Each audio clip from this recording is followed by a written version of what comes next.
Hello, welcome everyone. Thanks for coming to this month's special edition of Kim Shuck's Poem Jam. Tonight we'll be celebrating Bay Area trans poets. I'm John Smalley. I'm a librarian with the Humanities Center here in the main library. Before we get started, I want to take a moment to acknowledge our community and to tell you about a few upcoming programs. On behalf of the Public Library, we wish to welcome you to the unceded ancestral homeland of the Ramaytush Ohlone, who are the original inhabitants of the San Francisco Peninsula. As the indigenous stewards of this land, and in accordance with their traditions, the Ramaytush have never ceded, lost, nor forgotten their responsibilities as caretakers of this place. As guests, we who reside and work in their traditional territory recognize that we benefit from living and working on their homeland. We wish to pay our respects by acknowledging the ancestors, elders, and relatives of the Ramaytush and by affirming their sovereign rights as First Peoples. Next month, July, the library will be hosting its annual Everybody's Climate program series, a series of 40 programs that we hope will inspire you to take action for a safer, greener, and more sustainable future. The majority of July's programs will be taking place at the main library. We'll have film programs, talks, and panels, and several poetry and music programs. One program at the end of the month, the Jingwei Bird on July 31st in this room, combines music by the Del Sol Quartet with poetry by Poet Laureate Jenny Lim. So please also come to our launch party on July 5th. That will be at the new farm on 10 Cargo Way in the Bayview. And that party will feature book giveaways, crafts, goats and chickens, and music by 3 Bay Beats bands, a Latin band, a country band, and a punk band. If any of you are here for the first time, I want to mention that our Poem Jam Poetry Reading Series, facilitated by poet Kim Shuck, takes place on the second Thursday of each month. So please do come back next month on July 10th for Poem Jam's celebration of the new anthology, Colossus Water, and also come back on July 17th for the California Fire and Water Poetry Reading, which will be facilitated by poets Kim Shuck and Molly Fisk.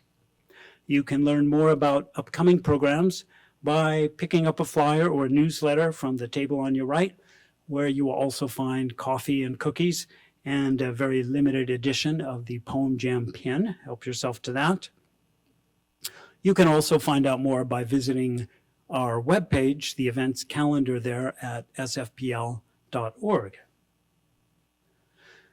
Tonight's program is sponsored jointly by the Main Library's Humanities Center and by its James C. Hormel LGBTQIA Center.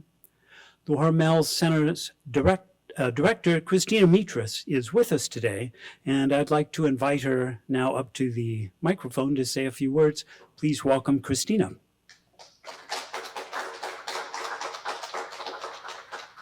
Thank you, John. It is my pleasure to co-sponsor tonight's amazing program.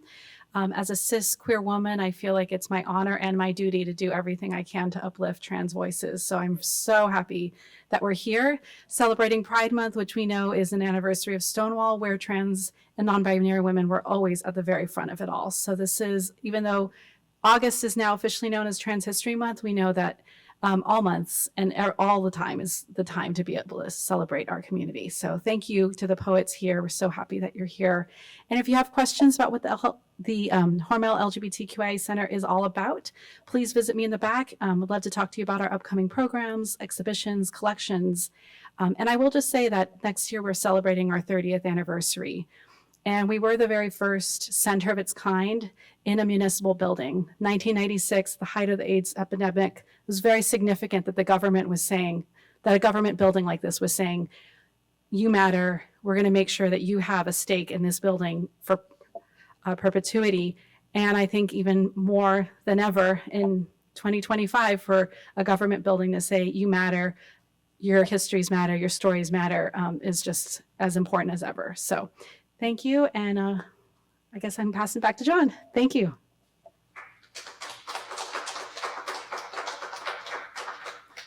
Thank you, Christina. We appreciate Christina and the Hormel Center, especially their support, especially in times like these. Without further ado now, I'll turn the microphone over to San Francisco's Poet Laureate Emerita, Kim Shuck, who is the host of today's program and our long-running Poem Jam series. Please give a warm welcome to Kim.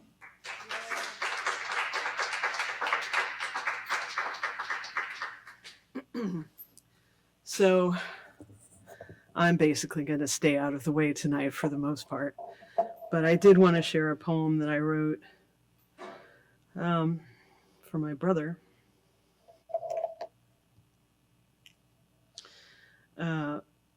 Sometime back, and point out that I don't usually do specific LGBTQ plus programming in June because I book LGBTQ poets all year round at all the time.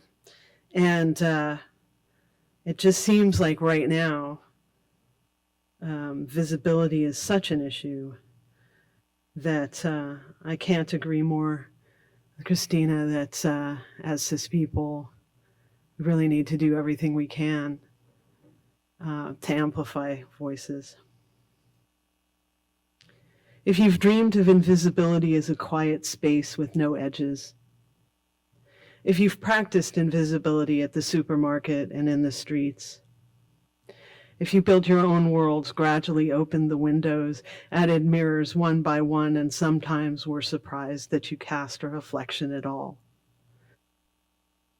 If you had to teach yourself to speak word by word in a language that excluded you, then gradually created yourself there from each coaxed letter, each sound invented in your moments of transparency, if you're one of the translucent. If you create your world out of your own flesh, if you meditate on the pavement steadily in your birth home, if you sing songs from outcast places, rejected identities, if you're illegal on streets, in toilets, or in schools, if you still build, lay strong words, words that can support the weight of a person, words that can be nailed over the windows, the storm is now.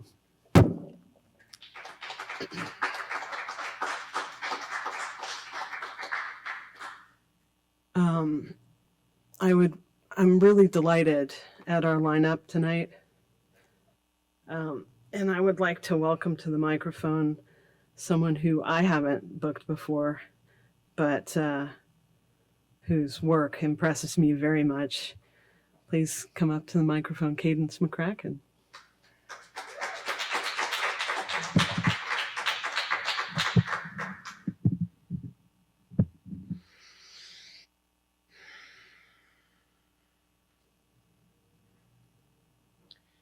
In the garden of this body, I play both God and serpent, exchanging Adam's apples for this corset I squeeze so easily into pulp. The thing all hearts are made of, pulp. What all flesh becomes at the paper mill, splayed on its back, waiting for a signed gender to be printed on or cut into it womb. The thing that holds pure potential, knows how to let someone go and grow into themselves where we all come from, what I can only try to imitate with these hands, tools, tendon flex to grasp my palms around them, paintbrush, pen, and chisel. I mold the world around me to create something I call beauty. These hands, an approximation of delivery with which I create something out of something, because I can't create something out of nothing like our mothers can, grasping. No one taught us to incubate a feeling. Letting go and looking inside, I find her waiting, bound and gagged before I alter my own reality with these hands, these digits, these drugs that make the questions go away. This sobering gender binary, a false dichotomy punishing the me that is not me to the surface, so they wrap me in a business suit and blue tie, cinch the excess and call it foreskin, stiff upper lip, mitosis. Tell me what my chromosomes mean. Like 38 years in this body isn't enough to unravel the lies about what the skin was said to be, so they name me Brian. A good Gaelic name, means strong, means grip strength, no flow, no ocean to these joints, no lace around these tits, no tits, so they say boy. Say hold your cock like a chisel, boy. Say wrap the ones you love in marble, boy. Say carve that girl gone like a bar of soap, get her good, get her dirty, let her wash away those girls you love, that girl you better not be. You can't be the moon, just the dust. Gravity ain't free around these parts, son. Look at the craters. Do you want to hold them craters? Do you like to dance in the path of the meteor? Or are you going to hold that chin up, that crowbar jaw, going to speak like sparks, like a dagger, or else don't hold yourself. Ignore them hips. Don't be sexy, be wolf pack. Don't be the sway, be something holstered. Don't be the negative space between the anvil and your brother's anger. Be the knuckles, not the bloody. Be steel, unyielding, a tool that can hammer out the weakness of this world. The worst girl is a not girl. But if you're gonna be a not girl, remember that you'll never be a flower bud. You'll never make fruit, so go hide in a barrel or a casket. Be something intoxicating, or at least exotic, a liquid that will fit the shape of its container. Something with a neck, the right shape for a fist, so we can drink you and forget our shame. Thank you.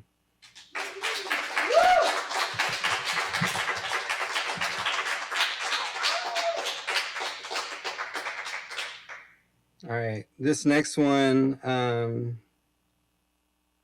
I thought I had it memorized, but I don't want to forget it in the middle. Okay, so it goes like this. It's called Revisionist History. The boy who was ashamed of fucking me, open palm smacks me in the middle school locker bay, and this time I don't freeze, I fire.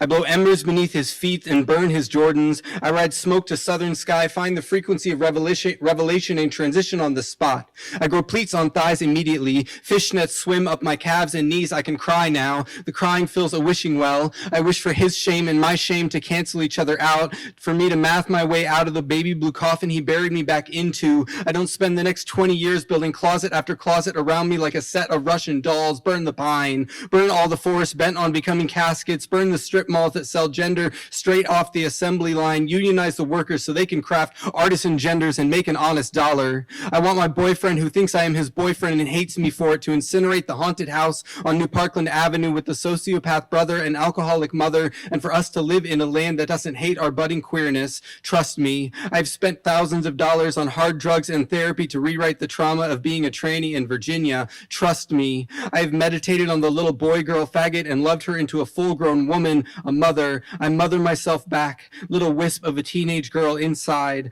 I kiss her forehead and let her blossom from my cheek. Thank you.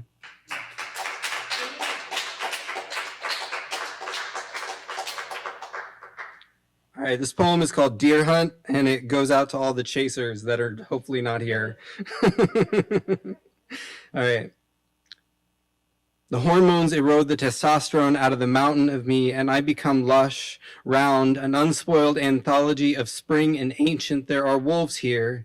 They typewrite paws into my topsoil. The wolves become men. The men partition my skin into a chain of amusement parks they come to occupy. I become a civil war. Tits, ass, and dick all vying for their infatuation. A confederation of billboards advertising obsession with my freebase exotic body, my red-hot other. I tell the man I want a surgeon to make me into a woman that can contain infinity, to contain him, and he says he will enjoy my willow limb while it lasts, says he wants to suck the nectar right out of me, says I turn him on like a coal-fired plant. My skin earthquakes me unfuckable. My skin is an insurrection to every man who sees me as a mine to put his industry into. My femininity, something to extract. I don't want to be a dig site. I don't want to be a carnival attraction, a walking, talking porn category here for their consumption. I want to be loved like the moat of a snowflake. I want to be loved like a river valley.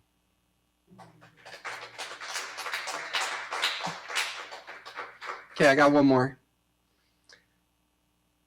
Oh, this happens to me sometimes. I have the whole poem memorized except for the first line. I'm gonna look it up. Everybody look away.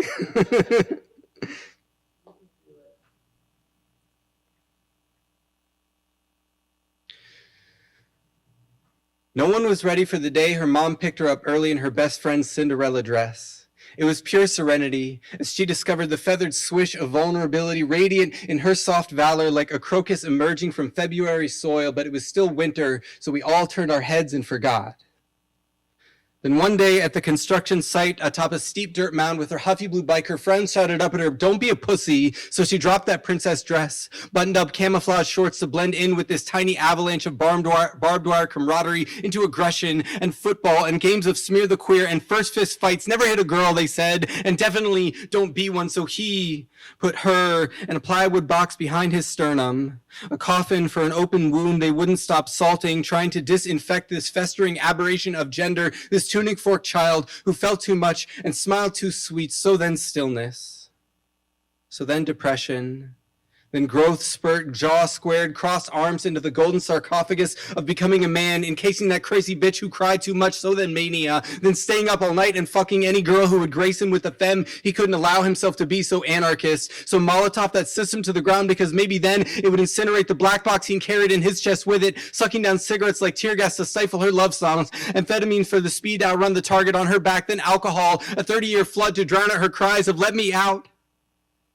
Till one day he washed up on the shore and sputtered on the shore of rehab. So then detox, then shaking and sweating, and he became she, and she was me, and I am woman. There is nothing left to contain me. I grind closets into kindling. I wrap these prison walls in morning glory and crumble them to soil for birthing this unexpected next testament. I compost the rusted carcasses of artillery pieces and bloom trillium and dandelion, spreading like the forest, reclaiming the battlefield after the slaughter, emerging after decades from this war where I was forced to mutilate my divinity, because coming out as trans is victory. It is waking up and declaring, I refuse to excommunicate myself from my own body. I won't continue this inquisition of my essence, because I'm a goddamn heretic in love with her own holiness. I'm a trans woman. Definition, miracle of her own making. See also this alchemy of testosterone into estrogen, this garden of budding breasts, rounded face, this hair, these hips swaying in the mirror, tracing silhouetted prophecies of tomorrow's reflection. Who I am now. I am her. I am daughter, in her Cinderella dress and glass slippers, without apology, ready to dance. Thank you.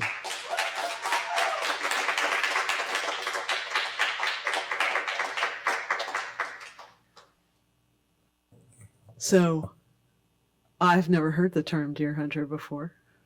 What does that mean? Deer hunter? Yeah.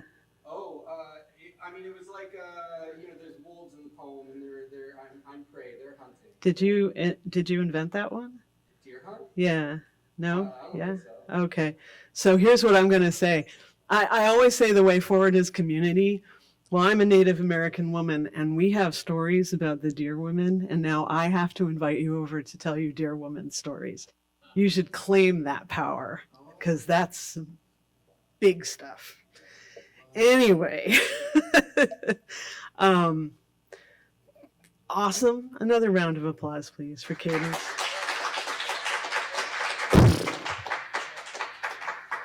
So the next poet is somebody whose work I've loved for a really, really long time now. And we've read at a lot of different events together. And there are certain poems of hers that I reach for when I'm feeling particularly faded around the edges. Please come up to the mic, Natasha. That's right. Thank you, Kim. Hi, everyone. I'll read a few poems. Thank you, San Francisco Public Library, for having us. Thank you, John, and staff at the library who have always seemed to include the trans and gender nonconforming community as part of this city into the cultural life of this city. And I've always felt as an out trans woman to be welcomed by the public library. And that's unusual. I don't know where else that would happen. Maybe New York, maybe Portland, Seattle, maybe. But I can't think of anywhere else. I don't know that it happens in Los Angeles particularly. Yeah, but San Francisco, as a city, embraces the trans people that are here, and I appreciate that. And thank you, Kim, for having a reading for trans and gender non-conforming poets. You have been demonstrating to me what good and effective allyship looks like to our community. And it is about loving us, appreciating us, and standing beside us, not centering yourself and saying, oh, I like the transes, aren't they great? And some of my best friends are trans, and you know, you transes should do this and do that. You don't do any of that, but you quietly stand beside us, behind us, and center us and let us talk for ourselves. And I appreciate you for that very, very much. And so I should read some poems, should I? Oh, one more thing I want to say is when all this shit started with the new regime, it was the time for me to start an LGBTQ poetry specific press. It's called the Cherry Pie Press. And I started it. I've been wanting to do it for ages. And I thought, now's the time to amplify the voices of our communities. So that's something new. There's bookmarks over there. Please take one. Everybody likes bookmarks. So we got bookmarks. Anyhow, poems.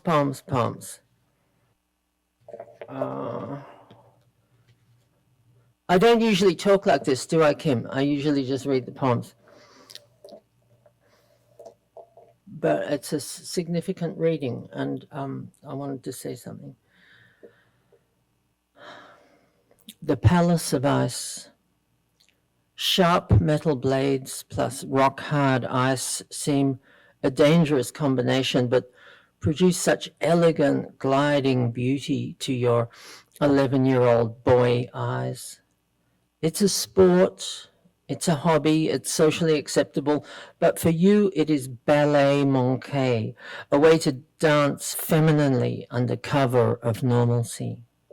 You tape the toes of your skates with scarlet duct tape like the other boys for speed skating, but in your mind you twirl in a tutu, carving circles of elegance into the adamantine surface, describing figures of 8 backwards with long-legged grace.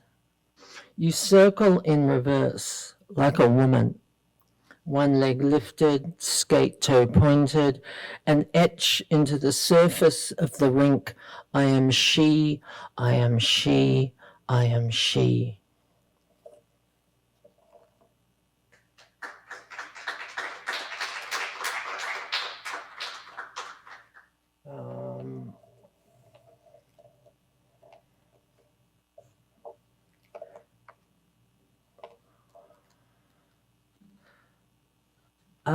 I want to read one called Estrogen, and it's an acrostic poem for anyone that might not know. It spells the word estrogen, E-S-T-R-O-G, down the side, and each stanza starts with, the next letter of the word estrogen.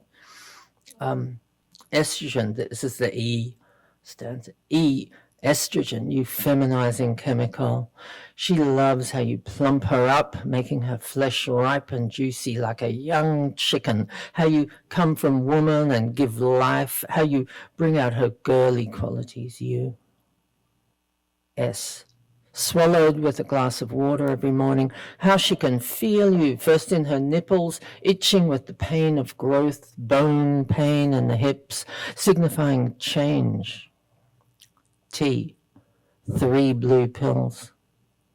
R, release the feminine divine in her estrogen, how you work your magic.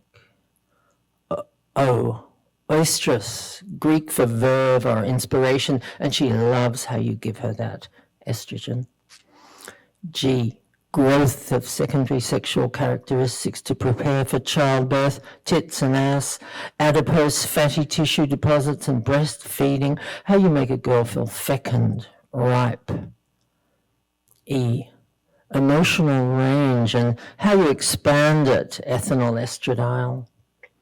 never going back, never re-androgenizing, how you make her feel that femininity is the natural state for her and long may it last, and how she loves you, estrogen. Thank you. It's a love song to estrogen.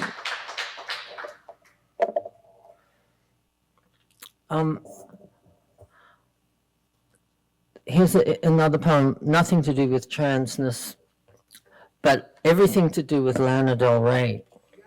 All right. And I just wanted to entertain and amuse you all. And so I watch a lot of music video clips of Lana Del Rey at one stage, and I wrote a poem about Lana Del Rey, who I really like, actually. And I tried to write it in the style of a Lana Del Rey music video clip.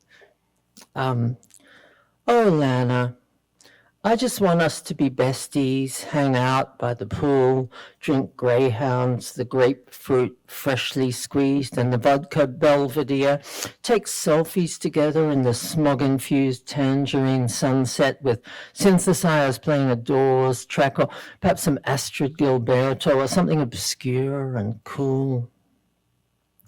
We will wear matching oversized straw sun hats and bikinis with floaty kimonos over the top and dangle our dark purple pedicures into the chlorine together and make cute little lazy splashes. When someone rings the doorbell, Lana, we will run away in slow motion down the sepia lawn to the ivy-covered garage and jump into your convertible Chevy Chevelle, avocado green with white leather upholstery, and zoom off into the evening with the radio on, and zoom off into the evening with the radio on, and zoom off into the evening with the radio on. We'll just drive all night and stop at a roadside motel with a purple orchid neon sign flashing rooms, rooms, rooms, and lay around in our ivory underwear under a lazy ceiling fan, watching late night TV and kiss and cuddle, but no girl-on-girl action because we're not lesbians as such, just more like intimate Mills College friends. But we're not averse because guys really like that shit. And it photographs so well, Lara. It photographs so well, my darling.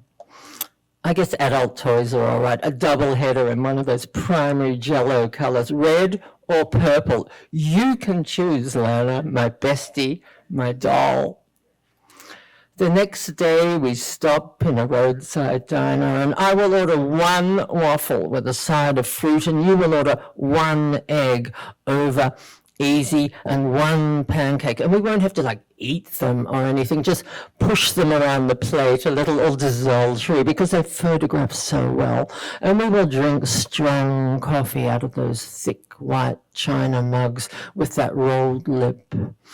We can be in black and white for this scene. Then we'll drive away together, the top down, our long hair thrashing in the wind, Lana, our long hair thrashing in the wind. Thank you.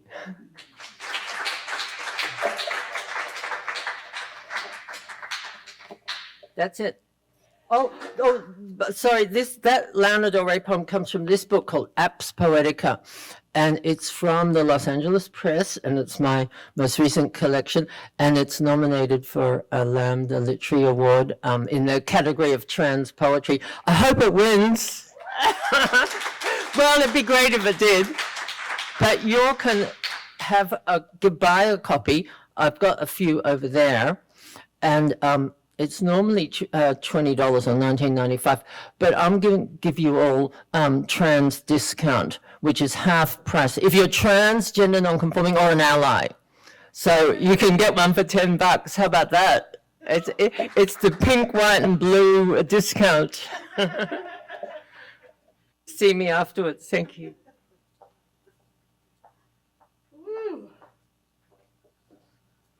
On the subject of allyship, I really think the only way forward now is, I really think it's community. You're going to hear me say that a number of times. I think the only way forward is community. I think we stand together. And I think that what you said about not speaking for anybody, but standing with people, this is what we need too in the Native community. You know, I take exception to people who say things about the percentage of murders in community, in women's communities per like number of people in the community, because I actually feel like trans women and Native women are about the same level most of the time. And so I'm not here to protect the dolls. I'm here to stand back to back with the dolls. I don't believe that I've ever met a trans woman who needed my protection, but community is happy, right? So I feel like Mercy just walked in. Is that correct? Do you need a minute to catch your breath? Are you always ready to roll? All right. Yeah, I was kind of thinking of giving her another minute because I've done that and I've had problems with Bart and shown up, like walked in and been like, okay, there's the mic. I'm like, okay, yeah, mic. So instead, I'm going to have you go next, Leah. le-Nguyen was, I met through the Alameda County Youth Laureate program. And this is going to sound a little ageist, and if it is, I apologize. But when I read her work, I thought, this has that next level quality of grown-up poetry. You know what I mean? Like a lot of the stuff that people write in high school falls into a couple of categories, and her work did not. And also blew me away, and several times has made me wish I've written a line. So she's a favorite of mine, and please welcome her up to my stage.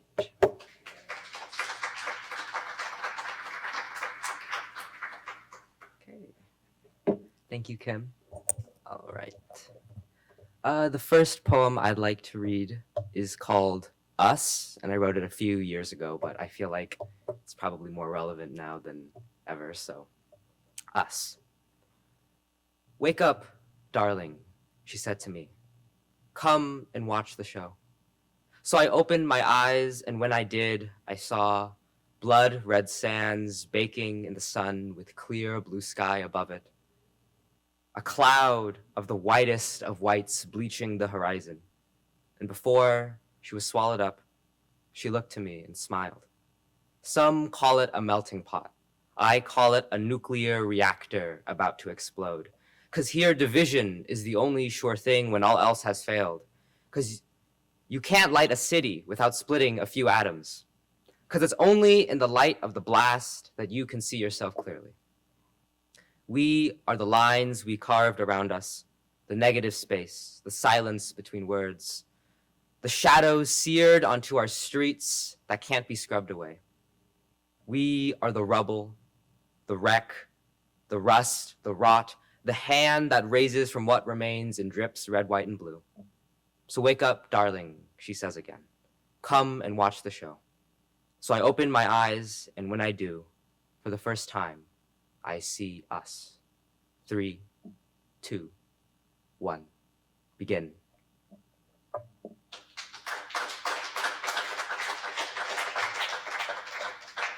This next poem is called Eden. Ignorance is bliss. 'Cause I had never tasted blood before you told me I could be hit. My cheek never knew the touch of concrete until you told me it could be our mattress. Poison never sunk into my skin until you told me we were the rats. I never knew what wrong was until we were already damned, so we learned about solitude instead. We built our homes out of the things we wish we did not know, of sunken eyes that never sleep, of calloused feet worn out from running, of broken hands raised up high, pleading for salvation only to meet their maker instead. And so we should have known that an eye is not worth the tears that well up in it, that a voice is not worth being choked into silence, that a body is not worth being bloody and beaten. that nothing could be worth this, nothing at all. And yet, I had never heard my name before your lips first spoke it. I had never learned to speak until you told me my words were my own. I had never seen the light until your eyes gazed into mine. My tongue was tied and my skin didn't fit, but then you pressed against them. So yes, ignorance is bliss, but so are we.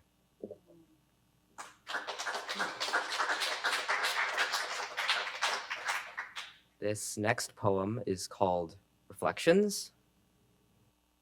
If you catch sunlight in a mirror and point it back at something, it'll catch on fire. In other words, to confront something with itself is to destroy it. So let us set ourselves ablaze in the mirror's face and see all that remains after. They say beauty is only skin deep. So let's peel back our skin layer by layer and run off into the night before they catch up with us. And if, my dear, they hunt us down to stick our skin back on, I'll claw them away and run back to where we came from, where they can hurt us no more. They'll try and take our flesh, you know, rip it off the bone, boil it in a rusty pot, sink their teeth and swallow. They'll do anything for a meal, you know. They're hungry and so are we. They'll hold your head down in the water and crack your skull and spine just to feel full for a moment. So I'll heave off hunks of flesh and throw them to the dogs behind us until my bones can breathe and you can follow. If our bones prove too burdensome, I'll smash them against the ground they came from and cast them away before they come. And so they'll take the dust within their hands, grasping, grabbing, gripping the pieces, sniffing for a scent of us to prove that we were ever there. But we'll be looking around, laughing to ourselves as we rest where we are just beyond their reach. If you really want to find us, look back in the mirror, and if you catch the sun just right, there we will be, if only you can see it.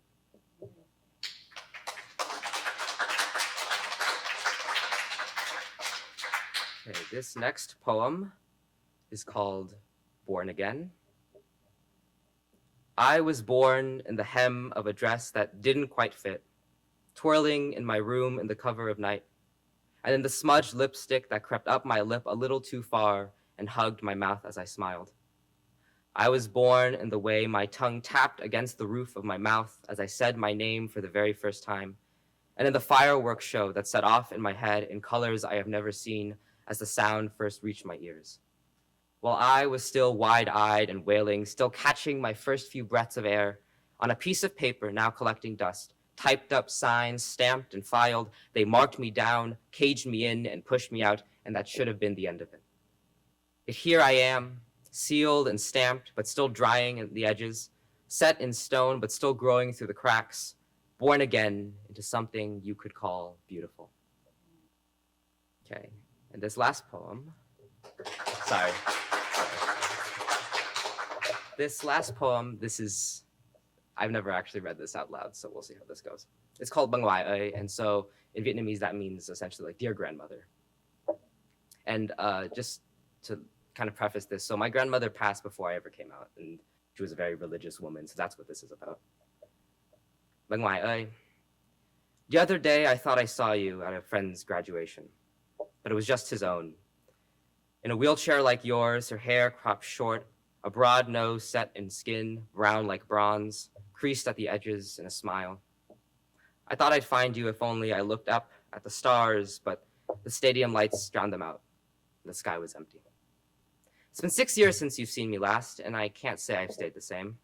I'm taller now, my hair longer, my features more defined, and oh right, the other thing. My mom says I can do eyeliner as well as you could. And when people see me in an Aoya eye, I swear they double take. And I even have a girlfriend now, and I think you'd really like her. But would any of that matter if you saw me again? Would you hold me close as your own, or hold me back as a stranger? Would you see how far I've come, or just think how far I've fallen? Would you call me Gong, child, and weep with me? Or would you call me Payday, faggot, and weep at what I've become? Because I don't pray like I used to anymore. I haven't opened a Bible in years, and I don't think much about salvation, only because I found it. I was lost then, but now I've been found. I was searching then, but I've come to know it. So yes, I've changed, Meng Wai. But they say my tears don't come as often as they used to. And my smile is wider than it used to be. Isn't that enough? Thank you.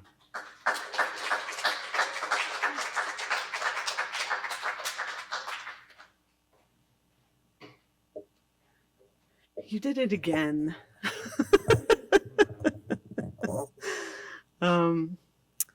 So this next poet is not somebody that I've heard from the stage yet, but I'm really looking forward to hearing her. Can we give an enormous welcome to Mercy, please?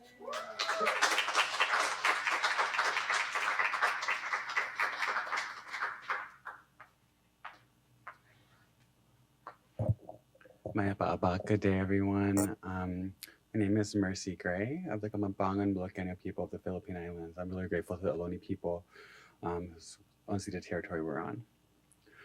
This first poem is called Dollhouse Thought. Do you wake up wondering, what if the world knew? I too am trans.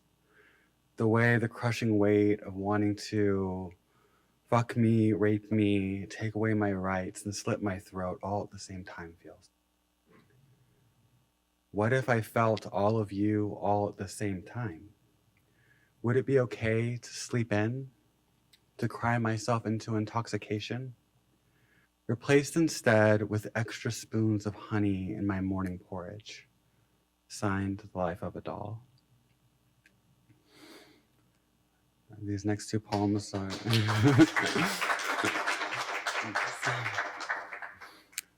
So much of my gender has been about affirmation from cis men, which I have let go of now, but these next two poems kind of talk about that. Make me feel free. Do I make you feel free? Tucked away glances in the morning before your children awake. Downward dog eye peeks and side plank gazes. Glazed eyes dreaming of what your arms might feel like wrapped around me in one of these resort suites. Does it free your mind to dream like I dream, forgetting about what exists? Sit here with me in what can be here with me, as if sharing the floor to do something as simple as my morning yoga routine is like sharing coffee in our underwear on a far-off beach, calming our nerves with the rush of an ocean that doesn't exist in a desert conference center. Dream a little dream with me while you walk your kids to that water park, while I plant my feet on this plastic astroturf. Grass as real as you and me. Do you dream a little dream while you walk away and I drink my coffee? To swipe my eyeliner and carry on with my day, perpetually alone? Signed, Be Not Alone.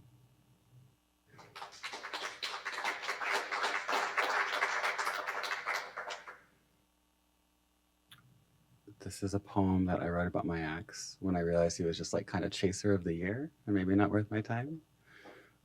When you think of me, do you well up in tears and sadness?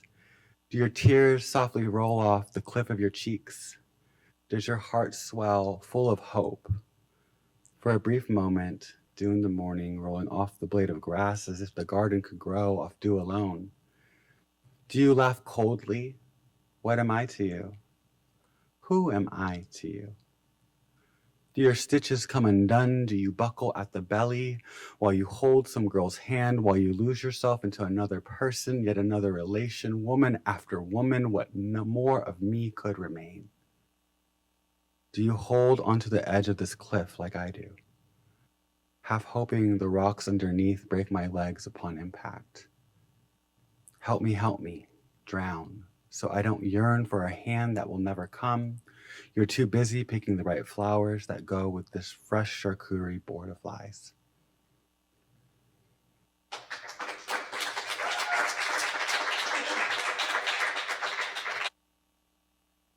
Trigger warning, these next few poems are kind of violent. So I knew he didn't love me. The second I felt the grip, I felt the touch of his lips, his teeth, my flesh, my blood. I ran and he didn't stop. I knew he couldn't love me the second that blood hit the ground, the second his eyes filled with a rage I've never seen. No love, no calm, filled with nothing but mean. I knew he couldn't love me when my heart burst. Millions of pieces and moments shattered, my head beat in, my eye black, neck sore, choked and pounding on the door of this car. Let me out, let me free. Give me restraint, please let me be. I knew he didn't have the love that I needed when he blamed it on me. I know he didn't have the love I needed when it shut me down, when it made me cry. When I couldn't go to work for weeks, sometimes I just wanted to die, and I knew it shut me down when I found another reason to survive, a familiarity I wanted to forget, a familiarity I wanted to leave behind. Another man, another time.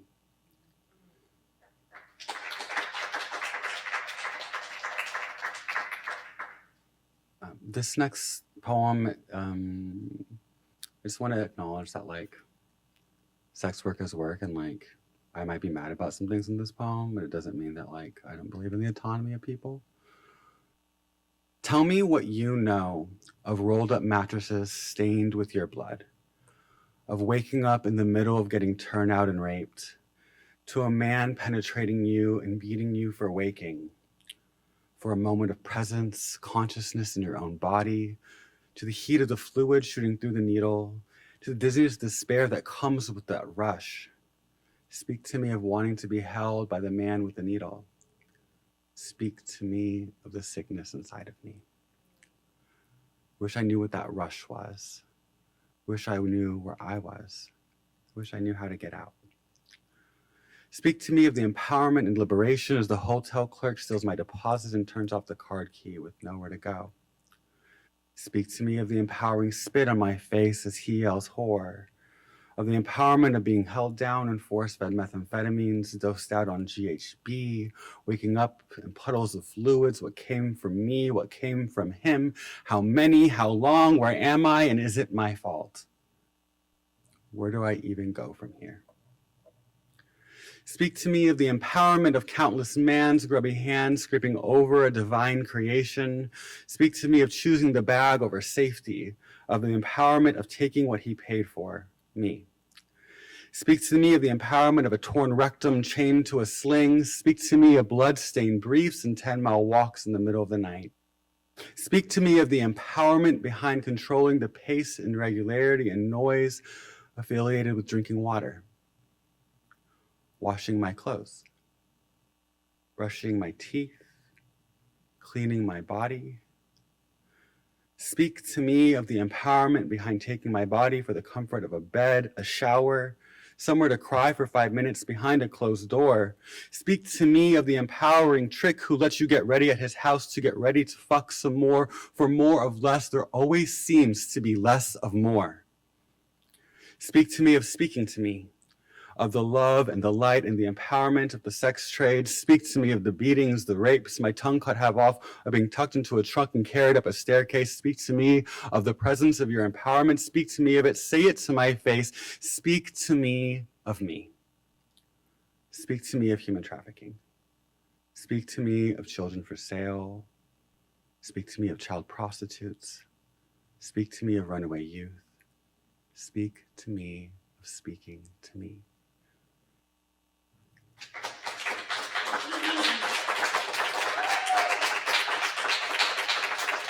This next one is called Rape Evasion. Avoiding my own rape, getting ahead of it like waking up early to make a morning pour over.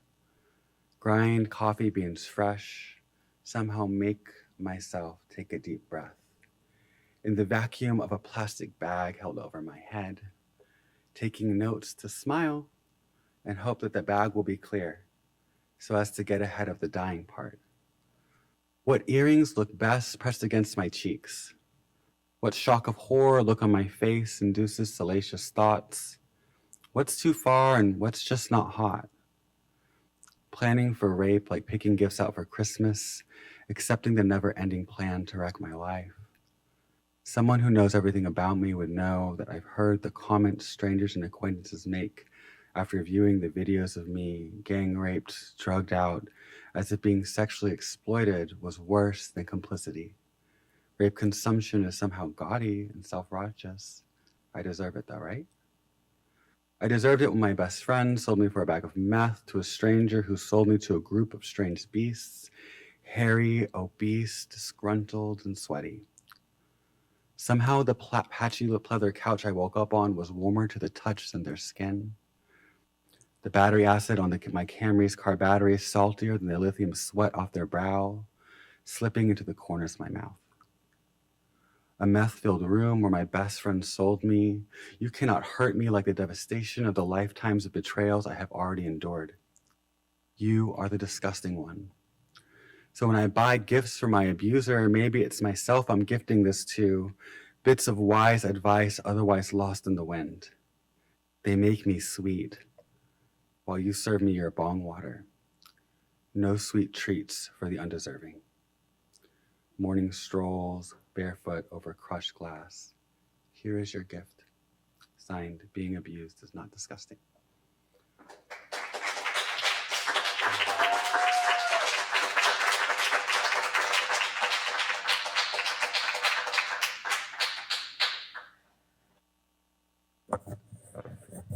I'm not sure everybody understands how hard it is to write that deep. Can we have another round of applause for Mercy, please?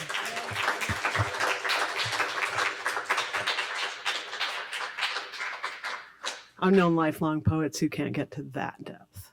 That was amazing. Thank you so much. Our final poet tonight.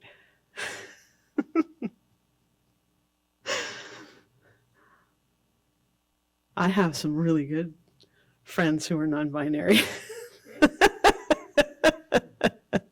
Dena Rod is, I don't even remember who introduced us. It might have been Paul Corman Roberts. It might have been Shizue Siegel. And it's been a good friendship so far, and I love their work. And you're about to see why. Please welcome to this microphone, Dena Rod.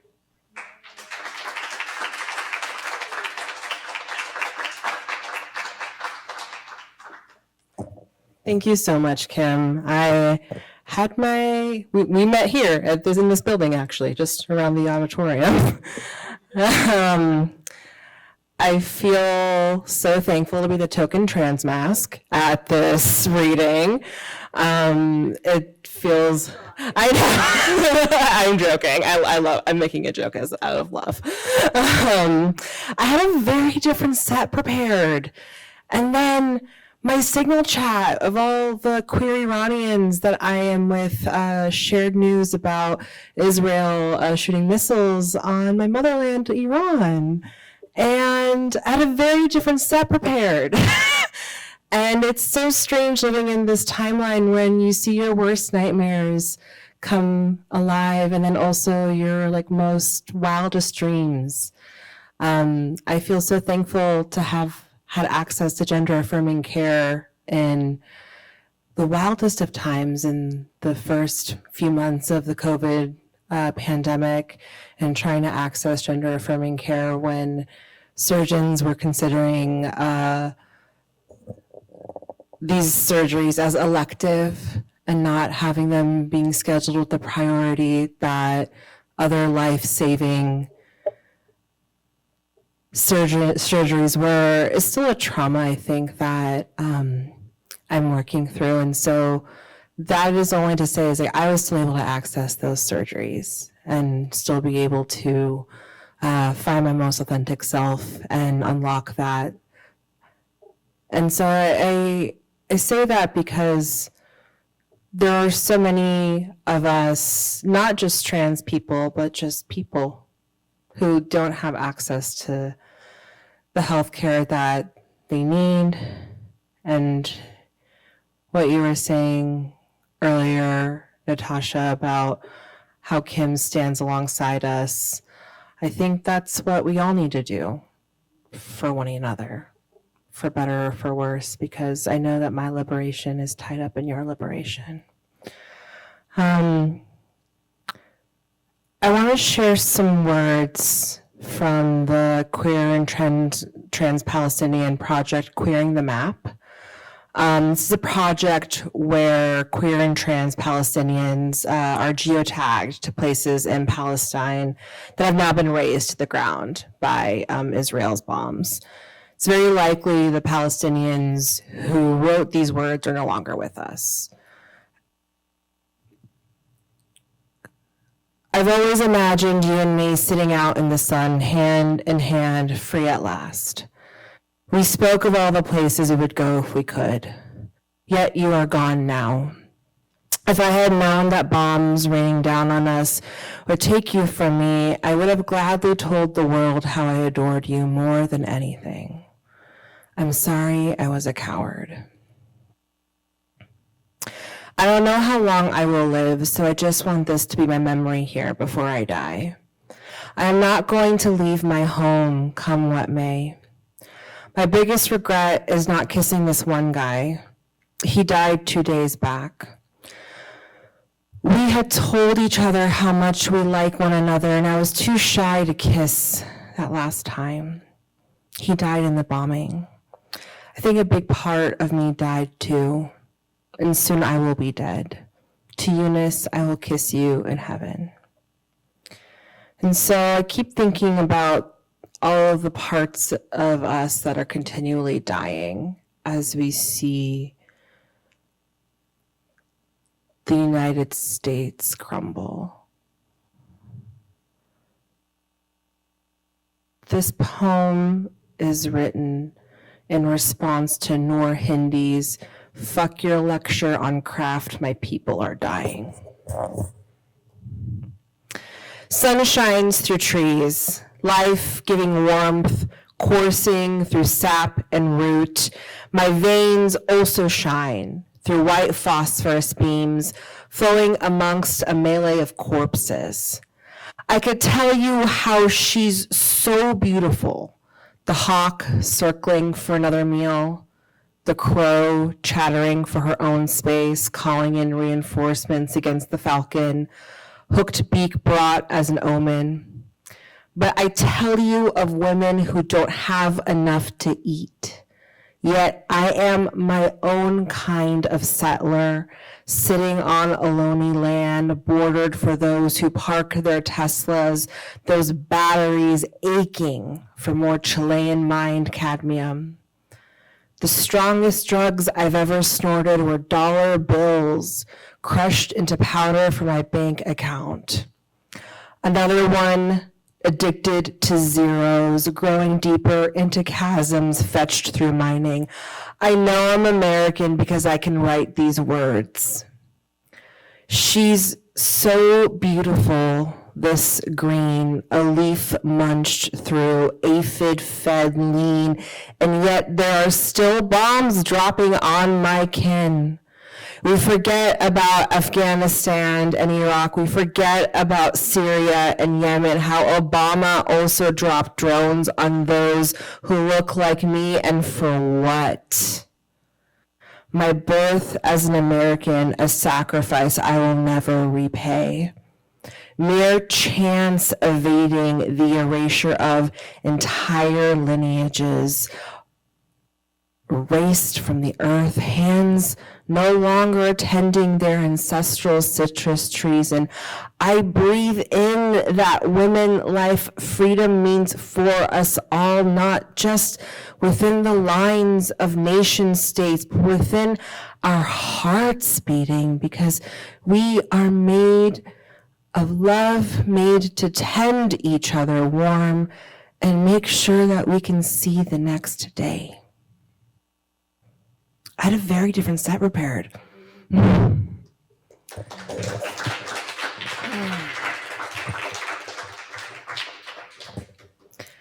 A love poem for the storm. Don't fear the turmoil. Each electric zing flowing through atmospheres What's needed to pinwheel the oncoming cycle, spinning each stomach to break down and digest bone. Crackling clouds gather in the sky, and I lavish my skin in upcoming ozone, sensually drip each drop, offering serenity, offering a new chance, offering renewal.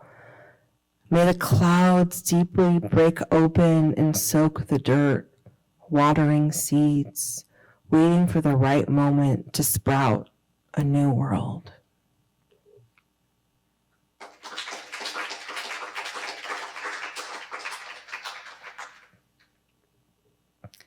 Edward Said was a Palestinian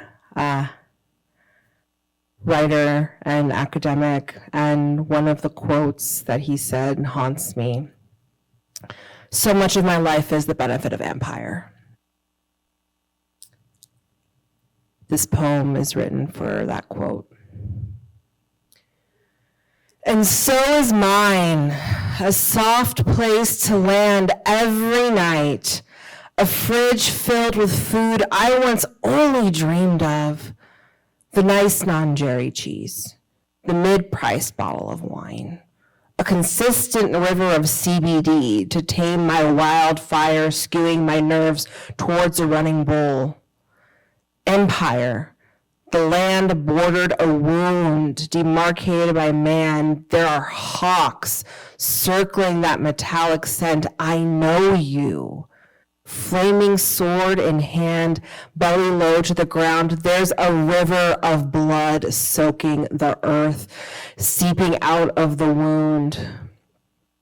Empire, where my father fought for the Shah, how much must be done to enforce the barrier impermeable without paper, but only because he knew the pains of hunger at too young an age, knew the difference between starvation and hunger pains.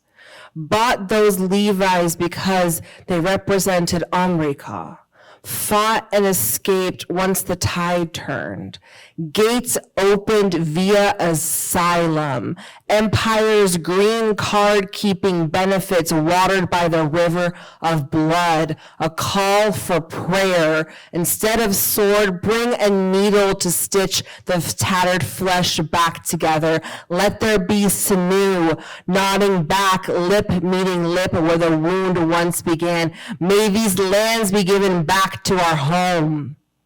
Let everyone have a seat on the sofa. After all, tables weren't built by our hands, and the ground roots us the way it's meant to. Everyone has enough.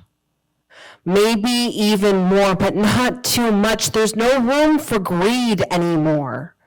But desire is still plentiful amongst pleasure. No one works, at least not in the ways we do now. It was never about not expending energy. It was never about escaping laziness. It was never about society. The word wage is a fossil, like the crumbling pillars of what we once called the United States. There is still unity, union, and understanding. There is enough bread, enough love, enough medication for those who need them. A dream no longer something nebulous or slipping from our grasp, but divinity running from our mouths. Divinity means everyone is fed, sheltered, clothed, and warm. We keep the IVs in for as long as the medicine needs to keep flowing, for we have so much to heal. Divinity instead of sickness, cascading deep into the wound to flush out the infection. Everyone is washed anew. Everyone means every being. Everyone. Drink from this cup. I will decant shelled seeds, promising a lineage unbroken, tied with knots over and over again, once severed, tied once more. I have one more poem.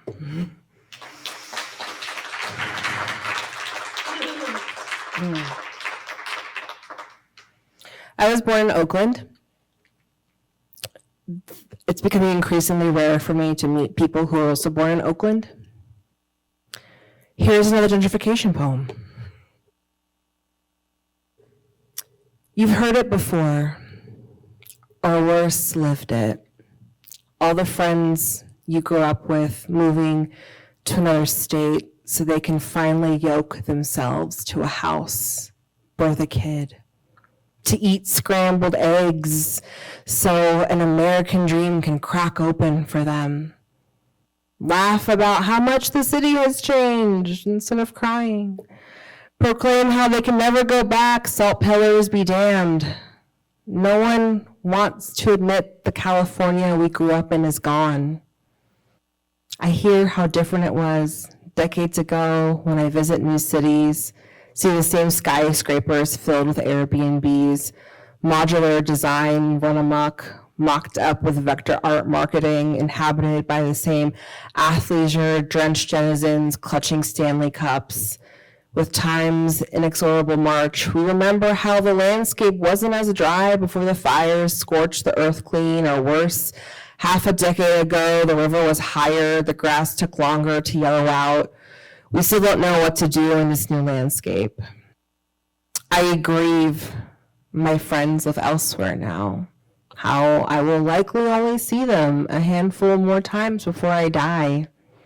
Their kids won't know an uncrowded Lake Tahoe in the summer, how the amount of people in my life who can remember a time where we needed to sandbag our doors against oncoming floods and the Coca-Cola sign on 80 coming into the city, the people who bled gold, ate jalapenos with the seeds intact and spat out limon, are dwindling. Where do we belong? To our places where the dream roots are buried.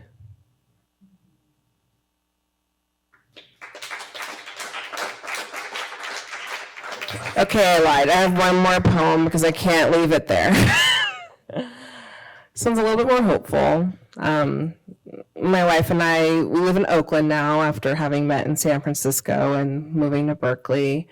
And one of the great things about living in Oakland is that we have 2 bedrooms now. Not just one, but 2.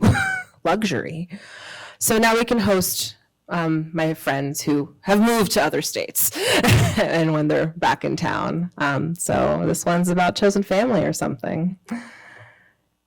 You left a hair tie, luxuriating on the bookshelf, like ecstatically leaving lipstick prints on drinking glasses with glee. I knew it was yours.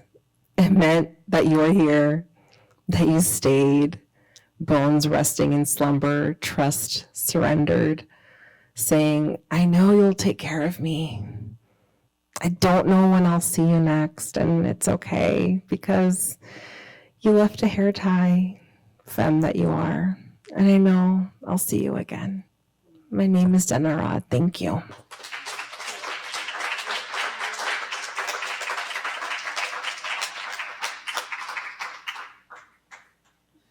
Well, that was awesome. You were all amazing. I'd like to thank a few people.